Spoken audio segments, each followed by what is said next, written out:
오늘은 부활주일이면서 뜨인돌교회 설립 16주년 기념주일입니다. 만으로 하면 16년이고요.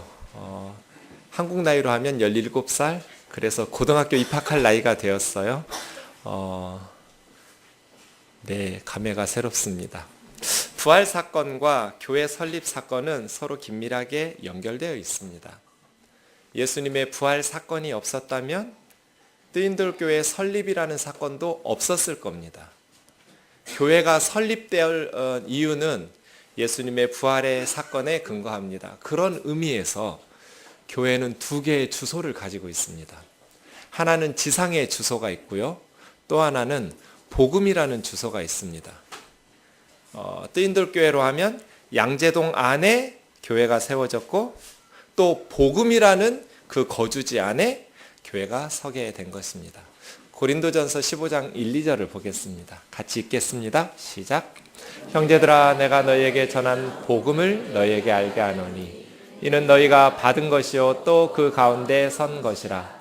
너희가 만일 내가 전한 그 말을 굳게 지키고 헛되이 믿지 아니하였으면 그로 말미암아 구원을 받으리라. 형제들아, 내가 너희에게 전한 복음을 너희로 다시 상기시켜 주기 원하는데, 이것은 너희가 받았던 것이고 그 가운데 선 것이라. 고린도 교회는 고린도라는 주소 위에 세워지기도 했지만 영적으로는 복음이라는 복음 가운데 세워진 교회예요. 교회는 언제나 이렇게 지상의 주소와 영적 주소 두 가지 거주지를 가지고 있습니다. 너희가 만일 내가 전해주었던 그 복음의 말을 굳게 지키고 헛되이 믿지 않는다면 그로 말미암아 구원을 받을 것이다. 뜨인돌교회가 세워진 이유는 뭐예요? 복음의 말씀이 구원을 주시는 기쁜 소식이기 때문에 그래요. 예수 그리스도의 이 복음이 모든 사람들의 영혼을 살려내기 때문이죠. 그럼 복음의 내용은 뭐예요? 그 말을 굳게 지키고 헛되이 믿지 않는, 그러면 그 복음으로 말미암아 구원을 받는 복음은 3절 4절에 있습니다. 같이요. 시작. 내가 받은 것을 먼저 너희에게 전하였노니 이는 성경대로 그리스도께서 우리 죄를 위하여 죽으시고 장사 지낸 바 되셨다가 성경대로. 이건 바울이 만들어낸 게 아니에요. 복음 바울도 받은 거죠. 내가 받은 것을 먼저 너희에게 전하였노니, 먼저라는 말은 가장 중요하게 그런 뜻이지 맨 처음으로 그런 뜻은 아니에요. 고린도 교회는 바울이 처음으로 전했던 개척한 교회가 아니에요. 그 전에 많은 여러 교회들을 개척한 후이기 때문이죠. 그러나 바울이 고린도에 처음 도착했을 때 가장 먼저 전해주었던 것, 가장 중요한 전해주었어야 될 내용은 복음이었어요. 그것은 두 문장으로 이루어져 있어요. 첫째 문장, 성경대로 그리스도께서 우리 죄를 위하여 죽으셨다. 구약 성경에 예언된 것처럼 예수님이 우리 죄를 대신해서 십자가에서 죽으신 것, 그리고 장사 지낸 바 되었다라는 것은 예수님의 죽으심을 설명하는 내용이고요. 그 다음 성경에 예언된 대로 그리스도께서 사흘 만에 다시 살아나셨다. 그리고 부활하신 주님이 6 부류의 사람들에게 나타나셨다. 그 나타나신 것은 다시 부활하신 것에 대한 설명이에요. 4문장으로 이루어져 있지만 사실 중요한 문장은 2문장인 것이죠. 복음이란 예수님께서 우리 죄를 대신하여 십자가에 죽으셨다. 그리고 사흘 만에 죽은 자 가운데서 다시 살아나셨다. 그러니 이 복음을 너희가 굳게 지키고 헛되이 믿지 아니하면 이로 말미암아 구원을 받을 것이라고 말씀하셨던 그 복음은 십자가 사건과 부활 사건을 의미하는 것입니다. 그런데 이 복음을 전하기 위해서 교회가 세워지고 이 복음을 통해서 사람들이 구원을 받을 수 있어요. 사탄은 사람들로 하여금 구원을 얻을 수 있는 이 구원의 복음에 대해서 회방하는 것이죠. 사탄의 전략을 알아야 우리가 승리할 수 있는데요. 고린도 후서 10장 4, 5절을 같이 한번 읽어보시죠. 시작. 우리의 싸우는 무기는 육신에 속한 것이 아니요 오직 어떤 견고한 진도 무너뜨리는 하나님의 능력이라. 모든 이론을 무너뜨리며 하나님을 아는 것을 대적하여 높아진 것을 다 무너뜨리고 모든 생각을 사로잡아 그리스도에게 복종하게 하나니. 그러니까 바울이 지금 전쟁 중이라고 이야기하고 있어요. 우리는 싸우고 있다. 교회는, 지상의 교회는 전투하는 교회예요. 저와 여러분이 교회거든요. 뜨인돌교회가 세워진 것은 어떤 의미에서 전쟁을 하기 위해서예요.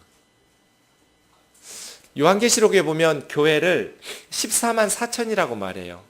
이 말은 신천지 같은 이단들이 자기들 등록한 신도들이 14만 4천 명이 되면 재림이 온다, 그런 문자적으로 이해하는 게 아니고요. 상징적인 숫자예요. 14만 4천은 12 곱하기 12 곱하기 1000이에요. 앞에 나오는 12는 구약의 구원받은 하나님의 백성의 대표인 12지파를 의미하고요. 뒤에 나오는 12는 신약의 구원받은 하나님의 성도들의 대표인 12사도를 의미해요. 그 다음 1000이 문제예요. 구약 성경에서 1000이 의미하는 바는 전쟁이에요. 모세가 각 지파에서 1000명씩 선발해서 전쟁을 수행하게 하지요. 그래서 구약의 구원받은 성도의 대표 12, 신약의 구원받은 성도의 대표 12, 그리고 1000, 그러면 14만 4천이 돼요. 이 말은 지상의 교회가 전투하는 교회라는 뜻이에요. 뜨인돌교회는 아픈 사람들 치료하는 병원과 같이 위로하는 심리치료 공간이 아니에요. 여기는 군사훈련소 같은 역할을 해야 돼요. 그래서 영적인 싸움, 영적인 전쟁을 수행할 수 있도록 훈련시키는 그러한 군부대와 같은 역할을 감당해야 되는 곳이에요. 그것이 지상의 교회예요. 14만 4천이죠. 영적으로 전투하고 싸우는 공동체. 그런데 우리의 싸움은 육에 속한 무기를 가지고 싸우는 게 아니에요. 총이나 칼이나 활을 가지고 싸우는 것이 아니라 어떤 견고한진도 무너뜨리는 하나님의 능력이 우리의 무기예요. 그런데 하나님의 능력이라는 무기를 가지고 싸우는데 우리가 싸울 때 견고한 진을 무너뜨려야 된대요. 저 사탄의 견고한 진은 무엇을 의미할까요? 오키로마라는 한 단어예요. 이 오키로마라는 말은 어떤 요새화된 어떤 지역을 말하는데요. 이런 거예요. 두 세력이 싸우잖아요. 두 나라가 싸워요. 그러면 어떻게 싸우겠어요? 요즘 같으면 비행기 띄우고 미사일부터 쏘겠죠. 그런데 고대에는 비행기도 없고 미사일도 없어요. 총도 없죠. 칼 들고 활 들고 가는 거죠. 그래서 상대방 측에, 상대방의 영역에 은밀한 최정예 부대를 먼저 파송해서 진지한 견고한 진을 구축해 놔요. 은밀하게. 상대방 지역에 은밀하게 견고한 진을 구축해 놓고 어떤 확보해 놓는 거예요. 그걸 오키로마라고 그래요. 그러면 그 견고한 진을 중심으로 해서 상대방의 국가를 넘어뜨리는 거예요.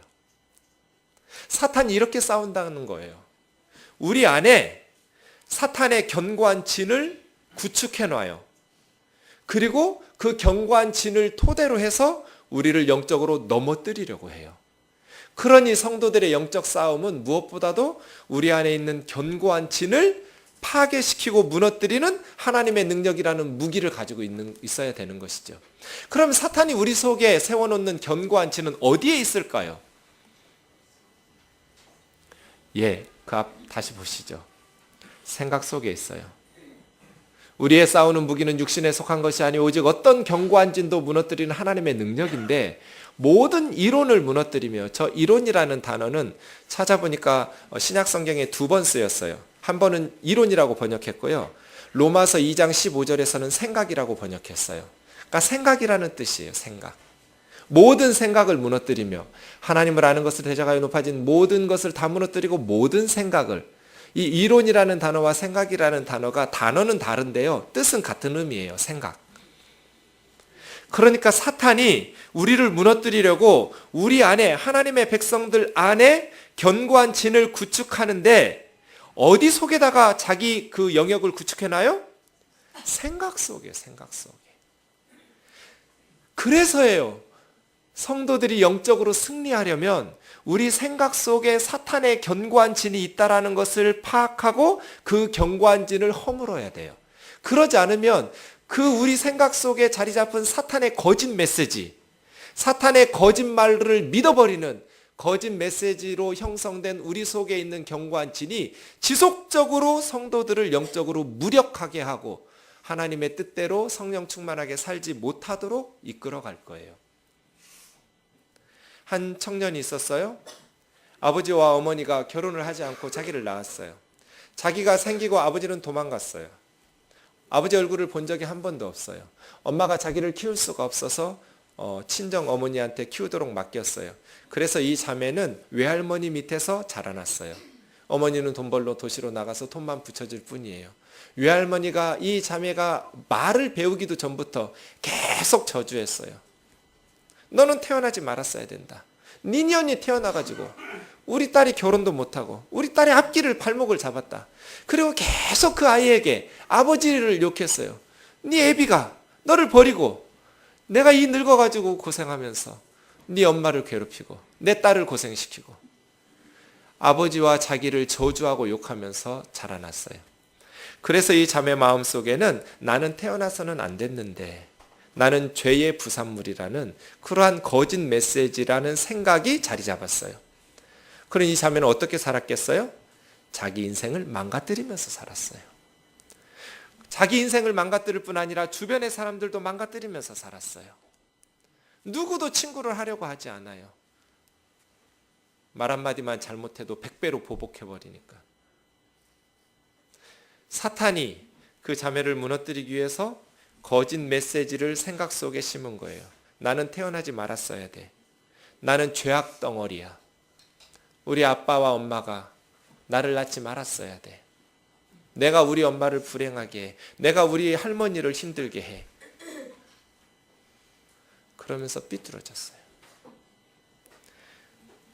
하나님의 진리의 메시지는 뭐였어요? 너는 죄악 덩어리가 아니야. 너는 죄 지은 게 없어. 죄는 너희 엄마와 아빠가 진 거야. 네가 죄 지은 게 아니야. 하나님께서 태어나지 않게 하실 수도 있었죠. 엄마 아빠의 죄를 막고 그 죄악 가운데에서도 아이가 잉태되지 않을 수 있도록 하셨어요. 그런데 잉태되어서 네가 태어나게 된 거야. 그것은 하나님께서 너를 너무너무 사랑하셨기 때문이야. 하나님께서 너를 간절히 원하셨기 때문이야. 네가 세상에 있기를 원하셨기 때문에 너를 사랑하시려고 하나님께서 너를 세상에 보내신 거야. 너는 죄의 부산물이 아니야. 너는 죄악 덩어리가 아니야. 너는 사랑받기에 충분한 아이야. 너는 너무너무 소중한 하나님의 딸이야. 몇 날 며칠을 울었어요. 그리고 변화되기 시작했어요. 많은 사람에게 웃음을 주는 자매가 되었어요. 이제는 주님을 위해서 사는 선교사적 삶을 살려고 훈련받고 있어요. 무슨 차이였어요? 아버지가 돌아온 것도 아니에요. 갑자기 돈이 생긴 것도 아니죠. 갑자기 좋은 직장이 생긴 것도 아니에요. 생각만 바뀌었을 뿐이에요. 이 자매의 생각 속에 사탄이 견고한 진을 치고 있었던 거예요.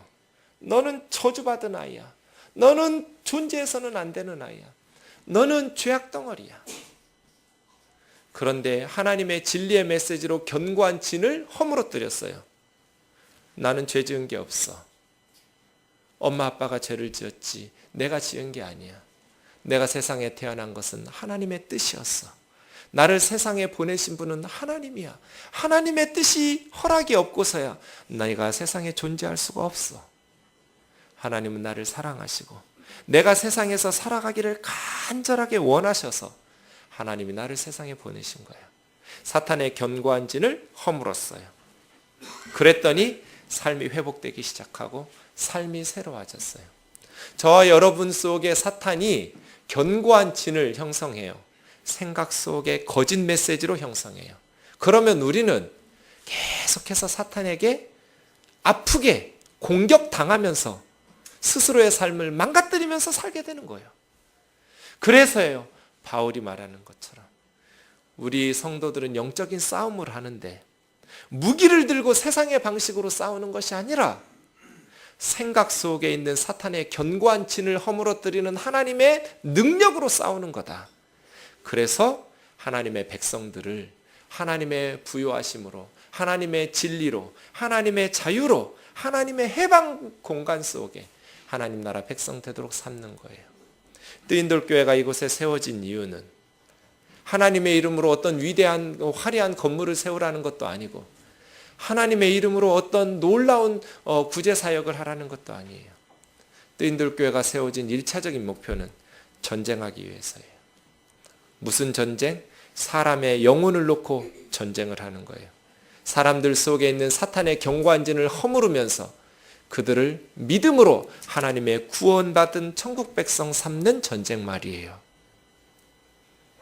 이를 위해서 사탄은 엄청난 공격을 쏟아붓는 지점이 있어요.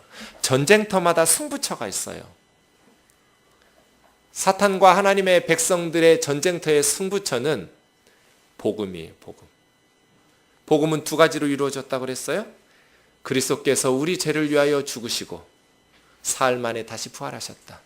사탄의 모든 자원을 이 두 가지에 공격하도록 사람들의 생각 속에서 이 두 가지를 거부하고 부인하도록 만들어요. 예수님께서 우리를 위해서 십자가에 죽으신 것, 세상 사람들도 예수님이 십자가에 죽으셨다라는 것을 부인하지 않아요. 그런데 그 십자가의 죽음이 우리들의 죗값을 치르기 위한 하나님의 대속적 죽음이라는 것을 믿지 못하게 해요. 그것이 구원의 죽음이었다라는 것을 사탄은 믿지 못하게 해요. 복음을 제대로 전하면 세상 사람들이 공격을 해요. 그 말이 돼? 야, 아무리 착하게 살아도 예수 믿지 않으면 지옥에 가고 아무리 악하고 못된 짓을 하면서 살았던 사람들도 죽기 전에 예수만 믿으면 천당 가? 맞아요? 틀려요? 제가 16년을 떠들었는데 아직도 몰라요?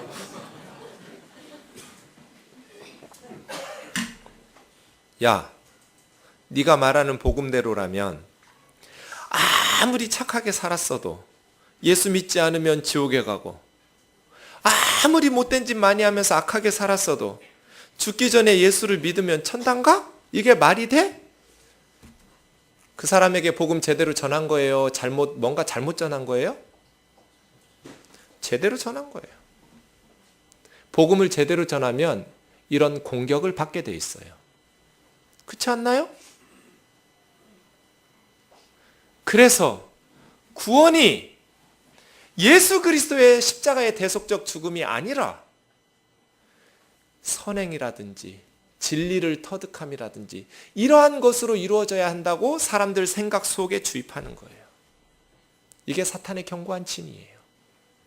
천당이 있는지 지옥이 있는지 안 죽어봤으니 모르겠지만 있다 해도 착하게 살았으면 천당에 가고 못된 짓 많이 했으면 지옥에 가는 게 맞지. 야, 네 말처럼 인간들이 다 죄를 지었지. 그렇지, 죄를 지었지. 그래도 좀 더 착하게 사는 사람이 있고 못되게 사는 사람은 분명히 있지. 좀 더 착하게 산 사람이 천당 가고 악하고 못된 짓 많이 하면서 산 사람은 지옥에 가야지. 예수 믿었다고 천당 가고 지옥 가는 이게 말이 돼? 이게 사탄의 견고한 진이에요.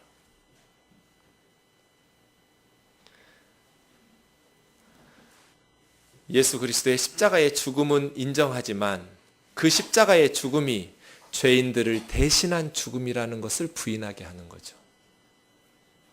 그러나 하나님께서는 이미 오래전에 예수님 태어나시기 수백 년 전부터 메시아는 많은 사람들의 죄를 대신하여 죽임을 당한다고 약속하셨어요. 이사야 53장 보시죠. 같이 읽겠습니다. 시작. 우리는 다 양 같아서 그릇 행하여 각기 제 길로 갔거늘 여호와께서는 우리 모두의 죄악을 그에게 담당시키셨도다. 예수님 태어나기 600년 전부터 우리는 양처럼 그릇된 길로 행해서 각기 제 길로 갔지만 여호와께서 우리 모두의 죄악을 그분에게 담당시키셨다. 그분이 누굴까요? 그 다음 구절이요. 그 다음 구절에서 이사야는 하나님께서 의로운 종이라고 부르셨다고 그래요. 우리 죄를 담당시키시는 여호와께서 우리 모두의 죄악을 그에게 담당시킨 바로 그분은 하나님의 의로운 종이에요. 같이요. 시작. 나의 의로운 종이 자기 지식으로 많은 사람을 의롭게 하며 또 그들의 죄악을 친히 담당하리로다. 하나님의 의로운 종이 사람들의 죄악을 친히 담당한대요. 많은 사람들을 의롭게 하고 그 사람들의 죄를 이 하나님의 의로우신 종이 직접 담당한다는 거예요. 12절은요. 같이 읽겠습니다. 그러므로 내가 그에게 존귀한 자와 함께 몫을 받게 하며 강한 자와 함께 탈취한 것을 나누게 하리니 이는 그가 자기 영혼을 버려 사망에 이르게 하며 범죄자 중 하나로 헤아림을 받았음이니라. 그러나 그가 많은 사람의 죄를 담당하며 범죄자를 위하여 기도하였느니라. 네. 그가 자기 영혼을 버렸다라는 것은 땅에다가 물을 쏟듯이 자기 생명을 쏟아 부었다는 거예요. 예수님이 자기 생명을 버려 사망에 이르고 또 범죄자, 죄인 중에 하나로 취급을 당하면서 죽임을 당하지만 사실은 그가 많은 사람의 죄를 담당해서 죽은 거다. 그리고 많은 죄인을 위해서 기도하셨다. 이사야는 장차올 메시아, 장차올 하나님의 의로운 종에게 하나님께서 우리 모두의 죄를 담당하게 하고 많은 사람을 의롭게 하신다고 약속하셨어요. 어떻게요? 어떻게 주님은 자기 영혼을 버리고 어떻게 죽임을 당하셨나요? 시편 22편의 16절에서 18절을 보십시오. 시편 22편은 다윗의 시입니다. 다윗은 기원전 1010년부터 970년까지 40년 동안 이스라엘을 다스린 왕이에요. 예수님보다 딱 1000년 전 사람이에요. 1000년 전에 다윗이 뭐라고 말해요? 예수님은 십자가에서 시편 22편을 묵상하면서 죽으셨어요. 왜냐하면 십자가상의 7마디를 분석해보면 시편 22편이 그대로 나와요. 시편 22편 1절은 엘리 엘리 라마 사박다니로 시작돼요. 나의 하나님 나의 하나님 어찌하여 나를 버리시나이까. 16절에 다윗은 악한 무리가 나를 둘러 내 수족을 찔렀다고 그래요. 다윗은 한 번도 손발을 찔린 적이 없어요. 내 모든 뼈를 셀 수 있고 그들이 나를 주목하여 보면서 겉옷은 나누어 가지고 속옷은 제비 뽑아 가진다고 그래요. 예수님께서 십자가에서 죽으실 때 겉옷은 4명의 로마 군인이 나누어 가졌고 속옷은 한 사람이 제비 뽑아서 몰아 가졌어요. 예수님이 죽으시면서 너희들은 시편 모르겠지만 로마 사람이니까 성경 잘 모르겠지만 죽어가는 사람 소원 좀 들어줘. 내 겉옷은 나누어 가지고 속옷은 반드시 제비 뽑아서 한 사람이 가져줘. 부탁하셨겠어요? 부탁한다고 해서 그 로마 군병들이 들어주겠어요? 그럴 리가 없어요. 그들은 그냥 자기들 생각대로 한 거예요. 그런데 그러한 행동들이 1000년 전의 예언을 성취하는 거예요. 너무나 많아요. 구약의 짐승 제사, 사회 제도 모든 것들이 다 예수 그리스도의 십자가를 의미해요.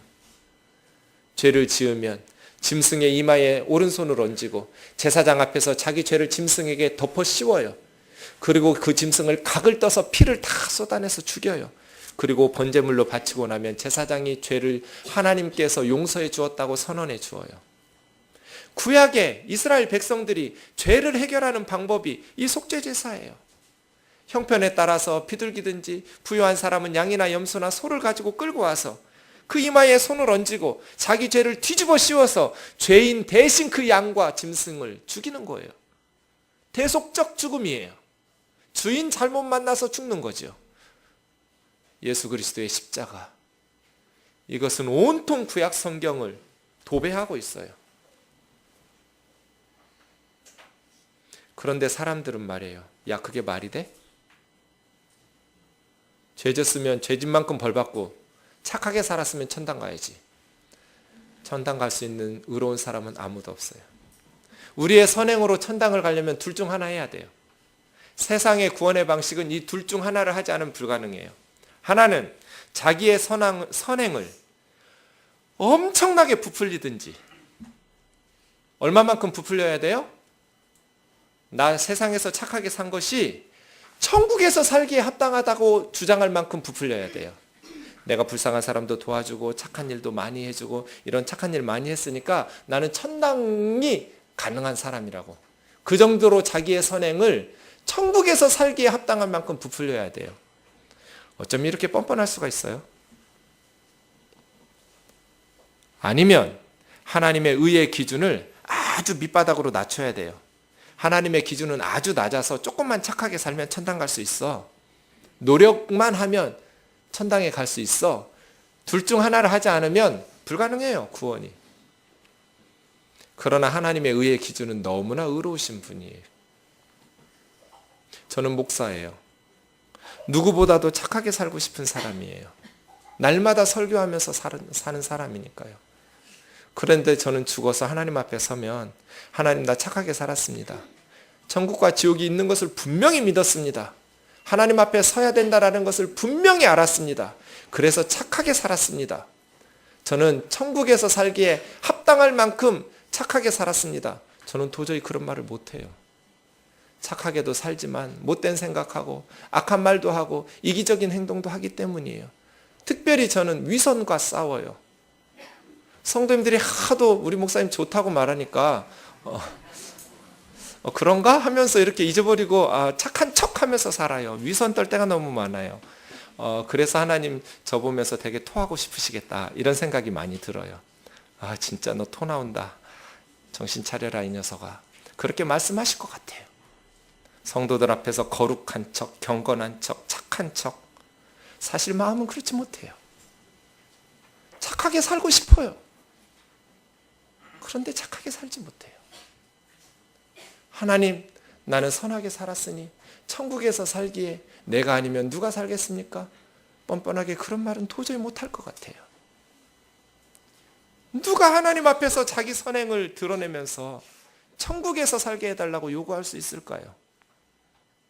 그래서예요. 성경은 모든 사람이 죄를 범하였으며 하나님의 영광에 이르지 못한다고 말씀하세요. 모든 사람이 죄인이다. 의인은 없나니 하나도 없다. 다 치우쳐 죄악의 길로 빠졌다. 누가 그 하나님의 말씀에 틀렸다라고 반론을 제기할 수 있을까요? 어떤 사람이? 성철 스님과 같이 그렇게 존경받을 만한 삶을 사신 분도 내 죄가 수미산을 넘는다고 말씀하고 입적하셨잖아요. 그분이 우리보다 더 악하게 살았을까요? 그렇지 않아요. 그분의 양심의 거울이 더 깨끗하셨을 뿐이에요. 죄책감이 더 많았을 뿐이에요. 온 국민이 위대한 분이라고 존경해도 자기는 자기를 알잖아요. 그래서예요. 의인은 없나니 하나도 없어요. 그런데 문제는 하나님이 우리를 너무너무 사랑하신다는 거예요. 부모의 입장을 생각해 보세요. 부모가 자녀가 멸망받는 것을 기뻐할 부모가 누가 있겠어요?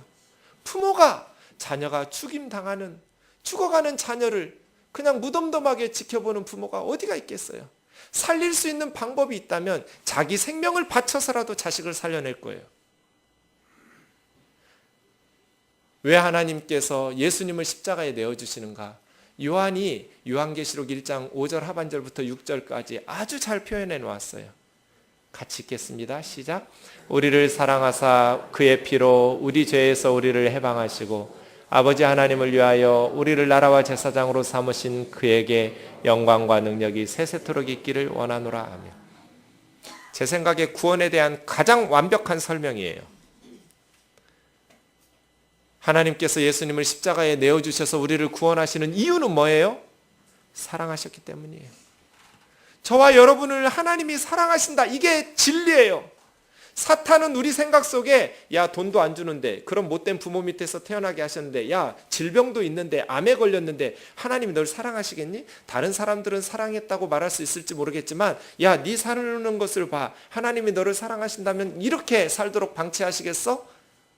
사탄은 우리의 생각 속에 계속해서 견고한 진을 틀어서 하나님이 우리를 사랑하시지 않는다라고 말하기에.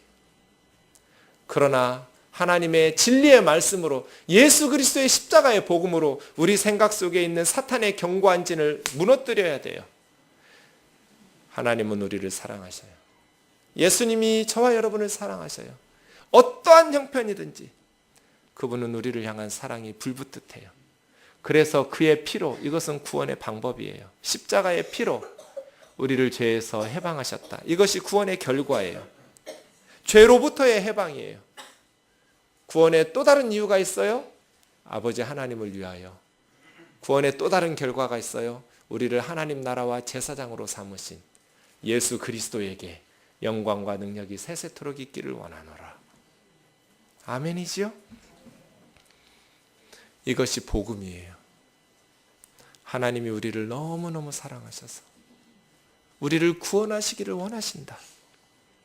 지난 주 중에 2건의 장례가 일어났어요. 한 분은 저의 오랜 친구 아버님이에요. 이 아버지는 굉장히 점잖은 분인데 신사셔요. 군인 출신이셨어요. 그런데 아들을 때릴 때가 있어요. 예수 믿는다고요. 다른 일에 있어서는 그냥 너그러운 신사적인 분인데 아들이 예수 믿는 것 때문에 폭행을 행사하신 분이에요. 그런데 지난 주중에 돌아가셨어요. 평생 불교도였어요. 예수는 믿지 않았어요. 얼마 전에, 불과 며칠 전에 이 아들이 아버지에게 복음을 전해야겠다고 생각하셨어요. 그래서 복음, 예수님을 이야기했더니 믿으시겠다고 얼른 목사님을 데려왔어요. 그래서 목사님에게 복음을 전하고 믿겠다고. 근데 며칠 후에 돌아가셨어요. 그리고 어젯밤에 우리 집사님 어머님이 또 돌아가셨어요. 강미전 집사님의 친정 어머님이. 그래서 제가 내일 제주도에 가야 돼요. 장례식장이 제주도예요. 이 따님도 예수 믿은 지 얼마 안 됐어요. 뜨인돌교회 나와서부터 예수님 믿기 시작했어요. 예수님 모르고 살았죠. 그런데 예수 믿은 순간부터 새벽 예배를 거의 빠지는 날이 없어요. 거의 365일 새벽 예배. 얼마나 이뻐요. 이제 예수님 믿기 시작한 새 신자인데 새벽 예배를 늘 나와서 기도하는데 맨 앞쪽에 앉아요. 우리 장로님 앉으신 자리에. 그리고 예배가 끝나면 날마다 울면서 기도를 해요. 그래서 제가 기도에 방해를 받아요. 가깝잖아요. 그래가지고 귀에다가 귀마개를 꽂고 기도해요, 제가. 너무너무 예뻐요. 그런데 들을래서 듣는 게 아니고 들리니 듣는, 우린 가까운 이웃이거든요, 새벽 기도에. 왜 우냐면 엄마 때문에 울어요. 아버지는 돌아가셨으니까. 제주도에 계신 우리 엄마가 예수님을 믿어야 되는데 이 딸이 아무리 믿으라고 해도 거부하시는 거예요. 그래서 새벽마다 와서 우는 거예요. 하나님, 내가 예수 믿고 나니, 내가 천국 가는 하나님의 딸이 되고 나니 이 예수 믿는 것, 이 복음이 너무너무 중요한데 우리 어머니가 아직 예수를 믿지 않아요. 우리 집에 아무도 믿지 않아요. 그러니까 눈물이 나는 거예요. 조용히 기도할 수가 없어. 너무 속이 타니까 하나님 앞에 조용히 기도하고 방해 안 하려고 하다가도 몇십 분 지나고 나면 이제 사람들 얼마 갔다 싶으면 이제 통성으로 울부짖는 거예요. 막 속이 너무 타니까. 그런데 불과 며칠 전에 어머니가 예수님을 받아들였어요. 그리고 병상에서 목사님 모셔서 세례를 받고 주일에 예배 한 번도 가신 적 없지만 이 두 분이 예수님 믿고 지난 주중에 천국에 가셨어요. 제가 이렇게 말기 암 환자나 죽음을 앞둔 분들에게 가면 사탄의 견고한 치는 이런 거예요. 목사님, 내가 한 번도 교회 안 나갔는데 못된 짓 많이 하고 살았는데 이제 와서 죽을래니까 예수 믿고 천당 가려고 예수 믿는 거 나 염치 없어서 못 하겠습니다. 내가 나중에 병 나으면 목사님, 제가 이 암에서 고침 받으면 이제부터 교회 열심히 나가겠습니다. 지금은 못 믿습니다. 그게 견고한 진이에요. 그러면 저는 어떻게 그 견고한 진을 무너뜨리냐면 어머니 아버지의 마음으로 무너뜨려요. 하나님은 우리 어머니와 같고 아버지와 같은데 자식이 그렇게 말하면 하나님께서 그래, 너 참 그래도 염치는 있구나 이렇게 허락하시겠냔 말이에요. 절대로 그럴 리가 없죠. 무슨 소리 하느냐고. 염치는 무슨 염치. 내가 내 아들 십자가에 다 내놨는데 예수 십자가의 보혈이 너에게 모든 사람들을 위한 것이니 너에게도 위한 것인데 믿고 천국에 오는 것을 나는 간절히 원한다. 가장 큰 불효가 뭐예요? 부모 앞에 아프고 죽는 거예요. 자식이 부모 앞에서 죽으면 가장 가슴 아프게 해요, 부모를. 하나님 마음을 가장 상하게 하는 게 뭘까요? 예수 믿지 않고 죽는 거예요. 하나님 우리를 너무너무 사랑하셔서 귀하게 여기시는데 우리가 하나님의 구원의 길인 예수 그리스도의 십자가의 대속적 죽음을 믿지 않고 멸망의 길로 가는 것 하나님 가슴에 가장 대못 박는 거예요. 견고한 진 허물어야 돼요. 하나님은 우리를 사랑하시고 그 무엇으로도 구원받을 수 없기에 하나님은 그의 아들 예수 그리스도를 십자가에 내어주셨다. 그래서 모든 죄로부터 우리를 깨끗하게 하셔서 하나님의 나라가 되고 하나님의 제사장이 되는 거룩한 하나님의 백성으로 변화시키셨다. 이것이 팩트예요. 이것이 구원의 복음이에요. 이 구원의 복음이 저와 여러분 가운데 견고하게 세워지기를 주의 이름으로 축원합니다.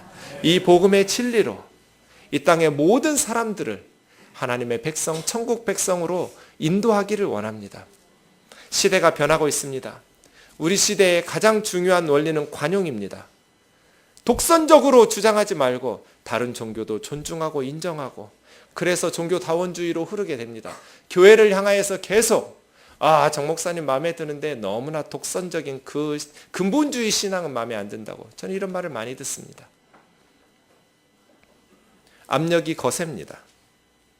그래서 WCC 같은 단체는 기독교만 구원의 길이 아니고 기독교가 가장 좋은 길이지만 불교에도 구원의 길이 있고 이슬람에도 구원의 길이 있고 그렇게 말합니다. 그러나 그것은 구원의 길이 아니에요. 성경적 복음, 사도들이 전해주었던 복음이 아니에요. 그러면 바울이 왜 가서 순교를 당해요? 선교사들이 왜 다른 종교에게 가서 예수님을 전하다가 순교당해요? 다 구원의 길이 있는데 그럴 리가 없잖아요. 그래서예요. 사탄의 견고한 진이 젊은이들 마음속에 예수 그리스도만이 구원의 길이라고 말하면 독선적이고 타협할 줄 모르고 너그럽지 못한 인색한 옹졸한 그리스도인이라고, 그럼 안 믿어, 안 가 라는 협박과 위협에 교회가 굴복하면 안 돼요. 여기는 사람들 듣기 좋은 소리를 하는 곳이 아니에요. 하나님의 말씀인 성경의 진리를 전하는 곳이에요. 성경은 천하 인간에게 구원을 얻을 만한 다른 이름을 주신 적이 없다고 그랬어요. 왜냐하면 어떤 종교 창시자도 우리 죄를 대신하여 죽는다고 말한 분이 없어요. 어떤 종교에서도 죄인들을 대신해서 죽는 대속적 죽음이 없어요. 그러니 다 착하게 살면 구원이에요. 자기 종교적 계명을 지키면 구원이에요. 다 자력 구원이에요. 그러나 기독교의 복음은 그것은 그렇게 부풀릴 게 아니야. 착하게 사는 건 너무 중요하지만, 바르게 사는 것은 너무너무 소중한 삶의 원리지만, 아무리 바르게 산다고 해도 죄로부터 온전히 깨끗할 수는 없어. 죄는 벌을 받아야 돼. 너희가 그 벌 받게 하지 않으려고 나는 내 아들을 십자가에 내놓았어. 이것이 하나님의 사랑이에요. 이것이 복음의 진리예요. 이 복음의 진리가 타협함 없이 뜬돌교회가 100년 지나고 200년 지나고 1000년이 지나도 주님 오시는 그날까지 이 성경적 복음을 지켜나가기를 주의 이름으로 축원합니다.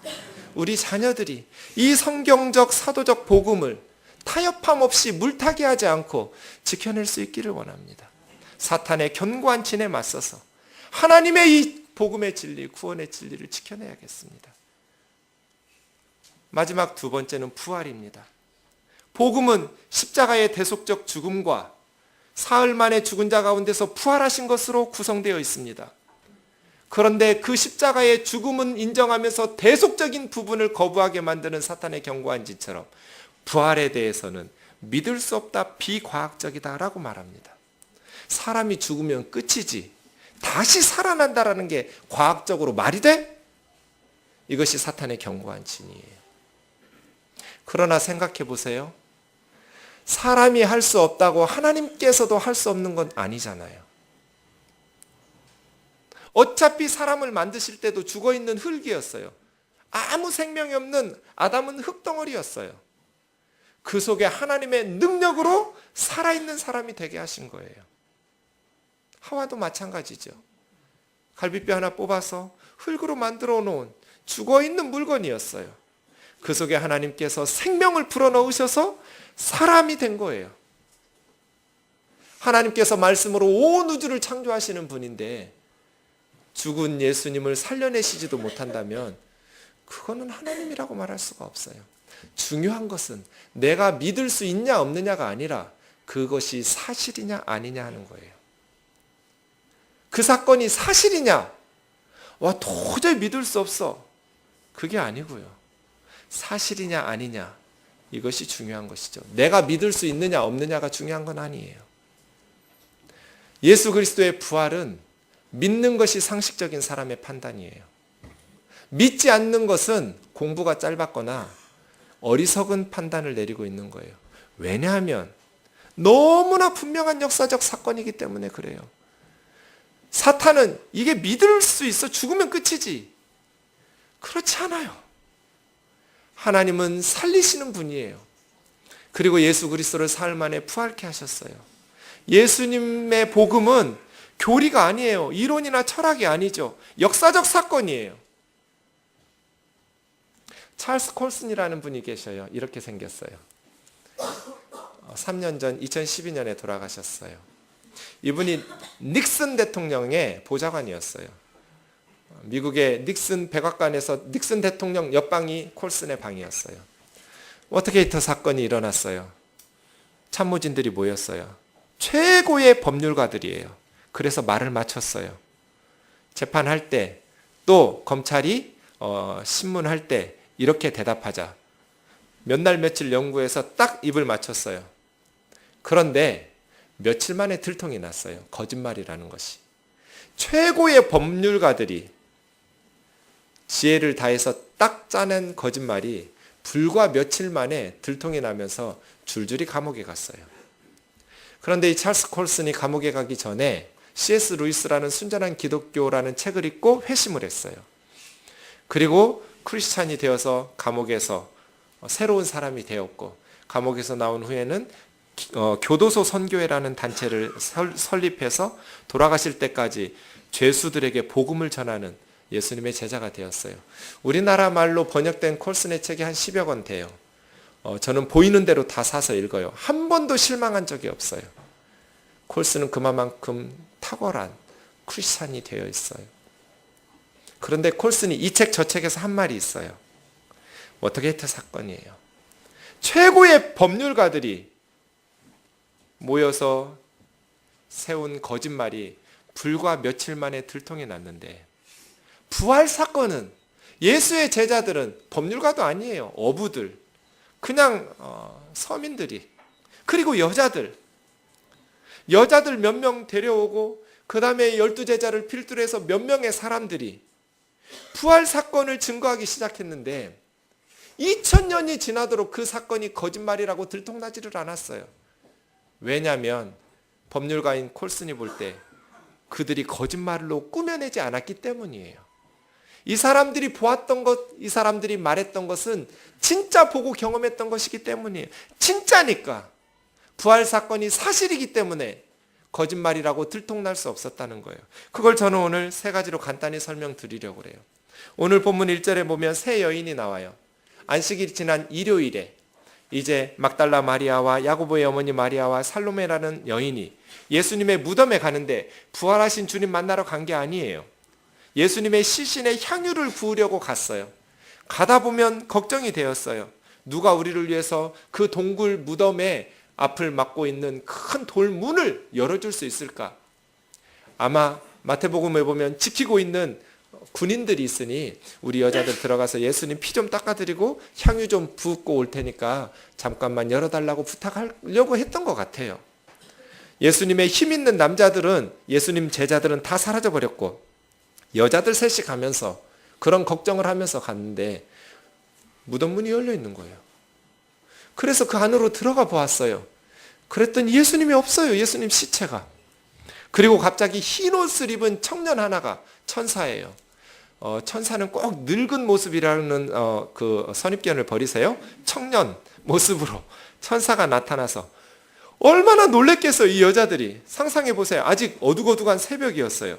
날 밝기 전 미명에 예수님한테 가는데 무덤 문은 열려있고 예수님 시체는 없어졌는데 갑자기 무덤 안에서 하얀 옷을 입은 천사가 나타나서 있으니 얼마나 놀랬겠어요. 그랬더니 이 청년이 놀래켜놓고 놀라지 말라. 너희가 십자가에 못 박힌 나사렛 예수를 찾는구나 그랬어요. 그랬죠. 이 여인들은 십자가에 못 박혀 죽으신 예수님 찾아온 거예요. 그러니 무덤으로 왔죠. 그런데 이 천사가 뭐라 그래요? 그분은 살아나셨다. 그분은 살아계신 분이기 때문에 죽은 시체들이 누워있는 무덤에 머물러 계실 수가 없다. 제자들에게 가서 전달하거라. 여기 봐라, 비어있지 않냐. 예수님의 수의와 수건만 있는 거예요. 제자들과 베드로에게 가서 주님 살아나셨다는 소식을 전하고 갈릴리로 먼저 가 계신다고 전하거라. 부활하신 주님은 죽은 시신들과 함께 무덤에 계신 것이 아니라 살아있는 우리들과 함께 갈릴리로 가시는 거예요. 우리 주님은 2000년 전에 죽으신 예루살렘의 무덤에 계신 것이 아니라 살아계셔서 살아있는 저와 여러분의 삶 가운데 함께 사는 거예요. 그 부활의 주님을 우리는 믿어요. 이것이 복음이에요. 2000년 전에 우리를 사랑해서 대신 죽으신 주님을 기념하는 것이 아니라 살아나셔서 우리의 삶 속에 함께 살아계시는 주님을 기념하는 것이죠. 무덤이 비었어요. 난리가 났어요. 유대 종교 지도자들이 빌라도 총독에게 요청했어요. 저 예수라는 자가 살아있을 때 사흘 후에 살아난다고 떠들고 다녔습니다. 만약에 나중에 그 소식이 번지기 시작하면 살아있을 때보다 더 큰 혼란이 찾아올 겁니다. 무덤을 지켜야 합니다. 군인들을 내주십시오. 빌라도 총독이 너희들 성전 경찰들 있지 않느냐. 너희들 군대를 가지고 힘껏 지켜라. 알았다고 해서 사흘 동안 지키도록 군인들이 예수님 무덤 앞에 보초를 서고 있었어요. 며칠 후에 제자들이 예수님 부활하셨다고, 부활하신 예수님 만났다고 전하기 시작했어요. 3,000명, 5,000명씩 하루에 예수님을 믿으면서 예루살렘과 온 유대가, 온 로마 제국이 들썩이기 시작했어요. 그때 유대 종교 지도자들은 예수의 제자들이 훔쳐갔다고 그랬어요. 자, 상상해 보면 이런 식이에요. 예수님의 제자들이 부활하셨다. 너희가 로마 군인들의 힘을 빌어서 예수님 죽였지만 예수님은 다시 살아나셨다. 아니야, 거짓말이야. 무덤을 보아라. 무덤이 비어있지 않냐. 그래, 무덤은 비어있는데 너희들이 시체를 훔쳐간 거야. 너희들이 지키고 있지 않았냐. 아니야, 지키고 있긴 있었는데 새벽에 너무 피곤해서 얘들이 잤어. 야, 니들이 자고 있다고 우리 여자들, 그 힘없는 여자들이 무덤을 어떻게 여니? 연다고 해서 그 여자들이 여는 동안에 군인들이 깨지 않을 수 있겠냐? 몰라, 하여간 깊이 잤어. 니들이 훔쳐간 거야. 우리가 예수님의 시신을 훔쳐간다면 뭐하러 그 수의째 들고 가지. 그 수의는 다 풀어놓고 우리가 무슨 정신 이상도 아닌데 알몸에 예수님의 시신만 가져갔겠니? 니들 좀 이상하잖아. 이런 식인 거예요. 빈 무덤에 대한 설명은 이런 식으로 전개됐어요. 두 번째, 예수님이 부활하신 증거는 제자들의 변화예요. 제자들의 변화를 설명할 다른 방법이 없어요. 미안하지만 그들이 그렇게 말할 때 제자들은 우리는 그렇게 용기 있던 사람들이 아니었어.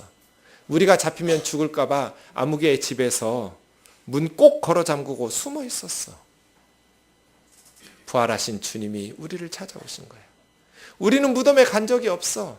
여자들 몇 명이 가서 무덤 문 열리고 왔다고 해서 베드로와 요한이 가보니 정말 천사는 못 만났지만 예수님이 없더라고. 그리고 그날 밤에서야 주님이 문 잠궈 놓고 있는 우리 방으로 찾아오신 거예요. 도마라는 제자는 그때 그 자리에 없었어. 나중에 부활하신 주님 만났다고 그랬더니 니들이 유령이나 헛것을 봤겠지라고 말하는 거야. 며칠 후에 도마가 있을 때 주님 다시 오셨어. 도마에게 만져보라고 하셨어. 우리는 갈릴리 해변에서 밤새 그물질을 했는데 주님은 생선을 구워놓고 떡 준비해놓고 그걸 잡수셨어. 우리가 봤어. 둘 중 하나잖아요. 제자들이 거짓말하고 있든지 정말 그 본대로 말하든지, 여자들이 거짓말하고 있든지, 여자들이 정말 자기들이 경험했던 것들을 말하든지. 그래서 유대 당국자들이 그 다음 죽이기 시작했어요. 요한복음의 저자 요한의 형제 야고보부터 칼로 목을 쳐서 죽였어요. 그런데 평범한 어부들로 알았는데 이들이 거짓말로 꾸며냈다고 자백을 안 하는 거예요. 감옥에 가두고 순교시키고 죽이는데도. 왜 그랬을까요? 초대교회 많은 기록들을 보면 예수 믿지 않는 사람들이 그 시대에 예수 믿는 사람들이 어떻게 살았는지를 기록한 문헌들이 있어요. 예수 믿는 사람들을 산채로 껍질을 벗겨 죽이기도 하고 불태워서 죽이기도 하고 기름을 짜서 죽이기도 하는데 그 예수 믿는 사람들에 나온 기름에서 저녁 횃불을 밝히는 그 기름으로 사용하기도 했다. 그러면 예수 믿는 사람들은 왜 그런 짓을 당하면서까지 예수를 믿으려고 했을까요? 자기들이 만들어 놓은 거짓말을 위해서 눈에 넣어도 아프지 않을 자기 아이들과 함께 콜로세움 원형 경기장에 들어가면서 며칠씩 굶주렸던 맹수들의 밥이 되는 그 기독인들을 어떻게 설명할 수 있나요? 본 거예요. 봤어. 부활하신 주님을 만났어. 주님은 우리를 위해서 십자가에 죽으셨고 사흘 만에 다시 살아나셨어. 우리가 무덤에 가보았더니 비어 있었어. 그리고 부활하신 주님은 우리에게 나타나셨어. 사도 바울은 사도행전 23장 1절에 보면 나는 범사에 양심에 거리낌 없이 살기를 힘썼다고 그래요. 너희들도 알지 않니? 나는 예수 믿는 사람들을 잡아가두는 사람이었어. 예수 믿는 사람들을 죽이는데 앞장섰던 사람이었어. 그날도 나는 다메섹으로 예수 믿는 사람들 잡아가두려고 너희들한테 증서, 체포영장 가지고 받아가지고 가지 않았는가? 난 12시쯤 되었는데 갑자기 밝은 빛이 하늘에서 비쳤어. 땅에 엎드려졌는데 나중에 확인해 보니 나와 함께 있었던 군인들은 빛만 보고 달아났는데 소리는 못 들었대. 나는 분명히 소리를 들었어. 사울아 사울아 네가 왜 나를 박해하느냐? 주여 누구십니까? 나는 네가 박해하는 나사렛 예수다. 직가라는 곳에 가서 아나니아라는 사람을 찾아라. 그가 너에게 할 일을 가르쳐 줄 거다. 눈이 먼 사울이 아나니아에게 가서 예수님의 복음을 듣고 선교사가 되었어요. 지금 유럽은 바울이 선교하면서 복음화 시킨 곳이에요. 바울의 변화는 둘 중 하나예요. 바울이 지금 거짓말하고 있든지 아니면 바울이 진짜 부활하신 예수님을 만났든지 바울의 변화를 설명할 길이 없어요. 바울은 그렇게 순교당했어요. 누가 거짓말로 지어낸 것을 위해서 순교를 당할까요? 원수까지 사랑하라는 마음으로 죽어가면서 예수님하고 똑같이 십자가상의 예수님처럼 저들의 죄를 용서해달라고, 이 죄를 저들에게 돌리지 말아달라고, 자기들이 무슨 일을 하는지 모른다고 그렇게 죽어갈 수 있냔 말이에요. 제자들의 변화를 부활 사건을 경험한 것으로밖에는 설명할 길이 없어요. 마지막 세 번째로 기독교의 출현을 설명할 길이 없어요.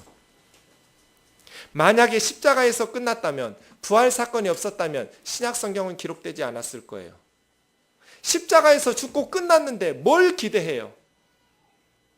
예수님이 다시 부활하셨고 부활하신 주님을 만났기 때문에 신약 성경은 기록된 거예요. 성찬식 같은 이상한 짓을 안 했을 거예요. 제자들끼리 모여가지고 받아 먹으라, 이거 예수님 십자가의 몸이다. 받아 마시자, 이거 예수님의 흘린 십자가의 피다. 이런 이상한 짓이 어디가 있어요? 부활하신 주님을 만났기 때문에 성찬식이 생긴 거예요. 그 죽음이 우리를 위한 대속적 죽음이라는 것을 깨달은 거예요. 하나님의 역사라는 걸 깨달은 거예요. 죽음으로 끝났다면, 부활이 없었다면, 하나님께서 예수님을 살리시지 못했다면 예수님 말이 옳은지 그른지 확인할 길이 없어요. 더 중요한 건 안식일이에요. 예수님의 12제자 사도 바울 다 유대 사람들이에요. 유대 사람들에게 가장 중요한 건 율법이에요. 모세율법. 모세율법 중에서 가장 중요한 건 십계명이에요. 십계명의 네 번째 계명은 안식일을 지키라는 거예요. 안식일은 토요일이에요. 그런데 이미 제자들은 초대교회 신약 성경에서부터 일요일로 바꿔놨어요. 그리고 신약 성경에 이해할 수 없는 세 구절이 나와요. 요한계시록 1장 10절 우리 같이 한번 보죠. 요한계시록 1장 10절 보면 이미 성경 안에 로드스데이가 나와요. 주님의 날. 예수님의 날은 몇 요일일까요? 주일이에요. 왜 일요일이 주님의 날일까요? 그날 주님이 부활하셨기 때문이에요. 고린도전서 16장 1, 2절에 보면 사도 바울은 고린도 교회 성도들에게 마게도니아 성도들처럼 너희도 구제 헌금을 연보를 좀 모으라고 그래요. 3절에 보면 예루살렘 교회 얘기가 나와요. 그런데 매주 첫날에 수입한 만큼 모으라는 거예요. 이 사람들이 토요일에 모여서 예배드리고 그 다음 매주 첫날은 주일이에요. 일요일. 일요일에 모여서 연보하러 또 모일까요? 그럴 리가 없어요. 매주 첫날 예배드리기 시작한 거예요. 이단들은 안식일을 범한다고 하나님의 교회니 신천지니 거짓말하면서 안식일은 토요일인데 토요일에 지켜야 되는데 교회 다니는 사람들은 썬데이 태양신을 숭배하는 로마 사람들에게 속아가지고 우상 숭배하고 있는 거라고 가르쳐요. 썬데이니까. 세로데이 안식일 날 지켜야 되는데 그렇지 않아요. 토요일을 일요일로 바꾼 건 부활 사건 때문에 매주 첫날에 모인 거예요. 그 다음 사도행전 20장 7절에서도 유독으로 하는 청년이 사도 바울 설교 듣다가 떨어져 죽은 그날 말이에요. 그날도 그 주간의 첫날 일요일이었어요. 그들이 떡을 떼려고 모였다는 것은 성찬식 했다는 거예요. 초대교회는 모일 때마다 성찬식을 했어요. 지금 가톨릭처럼. 그러니 이미 신약 성경에서 예수님의 제자들은 안식일의 개념을 토요일에서 일요일로 바꾼 거예요. 왜요? 부활하신 날이기 때문이에요. 로드스데이이기 때문이에요. 그래서예요. 그래서 예수님의 제자들이 그 엄청난 일들을 이룰 수 있었던 것은 주님의 부활하신 주님을 만났기 때문이에요. 이것은 가난하고 무지한 사람들이 모아놓은 게 아니에요. 무지하고 배우지 못한 여자들이만, 당시 여자들은 글을 안 가르치고 율법도 안 가르쳤어요. 우리들 까막눈이지만, 우리들 가난하지만 우리가 무덤에 갔단 말이야. 무덤 문이 열려 있었어. 천사를 만났어. 제자들, 권력 있는 사람들 아무도 없지요. 그렇게 평범한 어부들이나 세리였던 그 12 제자들이 우리는 부활하신 주님을 봤다. 그래서 사도 바울은 고린도전서 15장 5절에서부터 6 부류의 부활의 증인들을 제시하고 있어요. 너희가 내가 전해주었던 그 복음의 말을 굳게 지키고 헛되이 믿지 않으면 구원을 얻을 것이다. 그 복음의 내용은 그리스도께서 우리 죄를 위하여 십자가에 죽으신 것과 그리고 사흘 만에 다시 살아나신 것이다. 그 다음 첫 번째 부활의 증인은 게바 베드로예요. 그 다음 12 제자에게, 그리고 500여 형제에게, 내가 고린도전서를 쓰고 있는 이 순간 부활하신 주님을 보았던 500여 명의 형제들 중에 대다수는 살아있고 어떤 이들은 죽어서 잠들었다. 그리고 모든 사도에게, 야고보에게, 예수님의 친동생 야고보에게 야고보서를 썼어요. 예수님의 동생들도 예수님을 믿지 않았어요. 그런데 부활하신 후에 예수님을 믿고 야고보도 돌에 맞아서 순교했어요. 예수님의 동생들도 믿음이 생겼어요. 부활하신 주님을 만났기 때문이에요. 그리고 맨 나중에 만삭되지 못하여 난 자 같은 나 바울에게도 부활하신 주님이 보이셨다. 우리가 봤어. 최고의 법률가들도 며칠 만에 거짓말이 들통나는데 이 사람들의 말이 2000년 동안 유지될 수 있었던 것은 그것이 사실이기 때문이에요. 그리고 부활하신 주님은 우리와 함께 지금도 살아계셔서 많은 성도들의 삶 속에서 기적을 일으키고 계셔요. 그리고 놀라운 평강 가운데 믿음 가운데로 인도하고 계셔요. 말씀 마치겠습니다. 오늘 본문 말씀, 청년 천사가 제자들과 베드로에게 가서 주님의 부활 소식을 전하라고 그랬어요. 그런데 8절 어떻게 끝나요? 여자들이 몹시 놀라 떨며 나와 무덤에서 도망하고 무서워하여 아무에게 아무 말도 하지 못하더라. 그 다음 9절 앞에 보면 가로 열기가 있죠. 맨 끝에 20절 끝에 보면 가로 닫기가 되어 있어요. 9절부터 20절까지는 가로로 쳐 있어요. 이 말은 지금 성경 원본은 한 조각도 없어요. 다 사본만 남아 있어요. 그런데 오래된 마가복음 사본에 9절에서 20절이 없어요. 오래된 사본일수록 8절에서 끝나요. 둘 중 하나예요. 마가가 거기까지만 썼든지 아니면 그 뒤에 무슨 내용이 있었는데 소실됐든지. 9절에서 20절은 후대에 써서 붙인 거예요. 왜냐하면 그 앞에 나오는 단어 사용과 문법 어투가 전혀 달라요. 다른 사람이 쓴 어투예요. 그래서 9절에서 20절은 원래 마가가 쓴 게 아니에요. 왜 그러면 이렇게 후대 사본에 이런 9절에서 20절까지 나왔을까요? 8절에서 끝나면 너무 이상하기 때문이에요. 자, 보세요. 예수님 시대에는 90% 이상이 까막눈이에요. 글을 읽을 줄 몰라요. 교회에서 예배 드릴 때 마가복음을 글을 읽을 줄 아는 사람이 큰 소리를 읽어주면 성도들은 듣는 거예요. 마가복음을 쭉 읽었어요. 십자가 이야기 나왔고요. 이제 부활 이야기 나오면서 여자들 3명이 무덤에 갔어요. 천사 만났어요. 예수님 여기 계시지 않다. 왜 살아나신 예수님을 무덤에서 찾느냐? 갈릴리로 가셨다고 베드로와 제자들에게 전해라. 그런데 여자들이 몹시 놀라 떨며 나와 무덤에서 도망하고 무서워하여 아무에게 아무 말도 하지 못하더라. 여기까지 읽었어요. 그러면 성도들은 뭐라고 그럴까요? 기다리고 있을 거예요.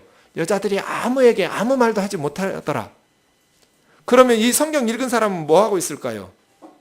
더 읽을 것이 없으니까 가만히 있을 거예요. 성도들은 뭐라고 그럴까요? 그게 끝이야? 이 사람은 뭐라고 그럴까요? 네, 더 없어요. 그리고 나면 성도들이 뭐라고 그럴까요? 여자들이 부활의 소식을 전하라는 천사의 명령을 무섭고 두려워서 아무에게 아무 말도 하지 못하더라. 그럼 성도들은 뭐라고 그럴까요? 오늘 설교 제목처럼 말하겠죠. 그럼 안 되지. 그렇지 않아요? 마가복음이 그렇게 끝났어요. 아무에게 아무 말도 못하더라. 그럼 안 되지. 예수님 부활하신 걸 전해야지. 마가가 만약에 더 쓰지 않고 여기서 멈췄다면, 소실된 게 아니라면 본문이, 마가는 탁월한 스토리텔러예요. 탁월한 문장가예요. 듣는 사람들이 그런 반응을 하게 되어 있어요. 그럼 안 되지. 예수님이 다시 살아나셨는데 무서워서 아무에게 아무 말도 하지 못하면 그럼 안 되지. 저와 여러분은 어떻게 살고 있나요? 아무에게 아무 말도 안 하면서 살고 있진 않나요? 이 복음의 메시지를 전해줘야, 듣고 들어야 믿고 믿어야 구원받을 수 있잖아요. 유일한 길인데 이 복음을 아무에게 아무 말도 하지 못하는, 그럼 안 되지 하는 삶이 안 되기를 주의 이름으로 축원합니다. 복음을 전합시다. 우리 교회가 여기에 세워진 것은 죽어가는 영혼들을 살리고 예수 그리스도의 이 생명의 복음을 전해서 사람들의 삶을 사탄의 견고한 진을 허물어뜨리고 하나님의 생명의 역사의 삶을 살아갈 수 있도록 초대하기 위함입니다. 예수 그리스도의 이 생명의 복음으로 하나님의 놀라우신 구원의 역사들을 펼쳐나가는 교회가 되기를 주의 이름으로 축원합니다.